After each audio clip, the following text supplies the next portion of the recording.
کہ گویا میں نے خواب میں دیکھا کہ یزید ابن معاویہ سے میری ملاقات ہوتی ہے، اور یزید سے ہم نے کہا کہ کیا آپ نے حضرت حسین کو قتل کیا ہے رضی اللہ تعالی عنہ؟ اس نے کہا نہیں۔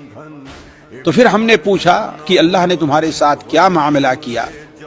تو یزید نے جواب دیا کہ اللہ تعالیٰ نے مجھے معاف کیا اور جنت۔ یاد رکھو، اگر اس زمانے میں ہم نے یزید کے قصے اپنی بچوں کو نہیں سنائے نا، تو ابھی تو ایک مولوی صاحب کے خواب میں یزید آیا ہے۔ آئے ہائے آئے ہائے،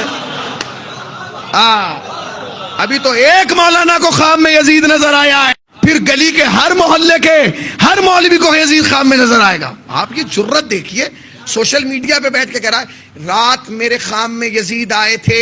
پہلے تو یہ بتا تو نے پہچانا کیسے؟ بھائی آپ بتائیے، ایک صاحب خواب میں نظر آئے، آپ انہیں جانتے نہیں، آپ کہتے ہیں جی کوئی شخصیت تھی جو خواب میں آئی، تجھے کیسے کنفرم ہوا کہ یہ یزید ہے؟ پہلے تو سوال یہ پتا کیسے چلا کہ یہ یزید ہے؟ اس لیے کہ آدمی دو ہی چیزوں کو پہچانتا ہے، یا ماموں کو یا ابا کو۔ تو یا تو یہ تیرا ابا ہے یا تیرا رشتہ دار ہے۔ کہنے لگا وہ آئے، میں نے پوچھا کہ کیا آپ نے امام حسین کا قتل کیا تھا؟ کہنے لگا نہیں۔ پھر میں نے پوچھا آپ کہاں ہیں؟ کہنے لگے اللہ نے مجھے معاف کر دیا، بس یہی پکڑا گیا۔ جب جرم نہیں کیا تو معافی کہے گی؟ اگر جرم نہیں کیا تو معافی کیسے؟